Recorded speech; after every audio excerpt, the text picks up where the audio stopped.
ముందుగా ఇవాళ వైఎస్ఆర్ జిల్లా జెడ్పీ చైర్పర్సన్గా ఎన్నిక కాబడిన రామ్ గోవింద్ రెడ్డి గారిని మనస్ఫూర్తిగా అభినందిస్తున్నా. జిల్లా సమస్యల పట్ల చిత్తశుద్ధితో పనిచేయాలని చెప్పి కోరుకుంటా ఉన్నా.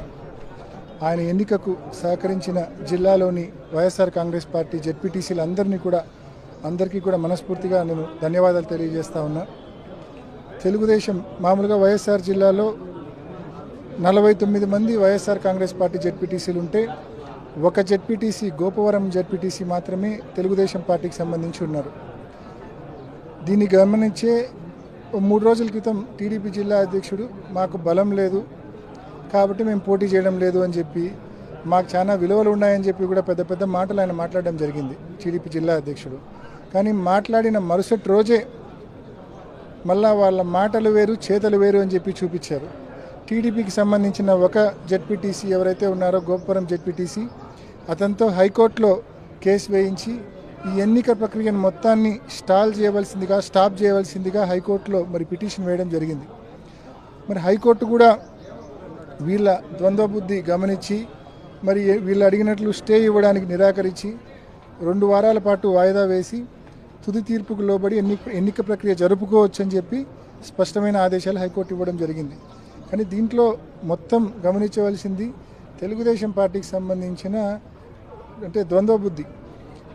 ఒకవైపు ఏమో జిల్లా అధ్యక్షుడు మాకు బలం లేదు పోటీ చేయమంటాడు, మరోవైపు అదే పార్టీకి సంబంధించిన జెడ్పీటీసీతో హైకోర్టులో కేసు వేయిస్తారు. అదేవిధంగా పులివెందుల సంబంధించి మరొక ఒంటిమిట్టకు సంబంధించిన ఇద్దరితో ఈ పులివెందులకు సంబంధించిన బీటెక్ రవి కావచ్చు, జమ్మలమడుగు ఆదినారాయణ రెడ్డి కావచ్చు, వీళ్ళు హైకోర్టులో పిటిషన్ వేయించారు. వాళ్ళతో కూడా ఎన్నికల ప్రక్రియ స్టాల్ చేయాలా, ముందు ఈ ఖాళీలు భర్తీ చేయాలా అని చెప్పి వీళ్ళు కూడా ఏ రకంగా అయినా సరే ఎన్నికలు ఆపాలని ఒకవైపు, మరోవైపు ఎన్నికల్లో పోటీ చేసే బలం మాకు లేదు కాబట్టి ఎన్నికల్లో పోటీ చేయడం లేదు వదిలిపెడుతున్నామని మరోవైపు. ఎక్కడే కానీ మాటలకు నేతి బీరకాయలో నెయ్యి లేదని ఏ రకంగా వాస్తవమో టీడీపీ వాళ్ళ మాటల్లో నిజాయితీ న్యాయం లేదనేది కూడా అంతే వాస్తవం. గోపవరం సంబంధించి ఇందాక నేనేం కూడా కలెక్టర్ గారి దృష్టికి కూడా తీసుకొని పోయినా. గోపవరం పంచాయతీకి సంబంధించి గోపవరం పంచాయతీలో 20 మంది వార్డు మెంబర్స్ ఉంటే 19 మంది వైఎస్ఆర్సీపీ మద్దతుతో గెలిచారు, ఒక సభ్యుడు టీడీపీ మద్దతుతో గెలిచాడు. ఇవాళ ఎన్నిక ప్రక్రియ జరిగే టయానికి 6 మంది టీడీపీ సభ్యులు అంటే ఒక 5 మందిని వాళ్ళు కొనుగోలు చేయడమో ఏదో చేశారు. 6 మంది టీడీపీ మద్దతుదారులు, 14 మంది వైసీపీ మద్దతుదారులు ఉన్నారు.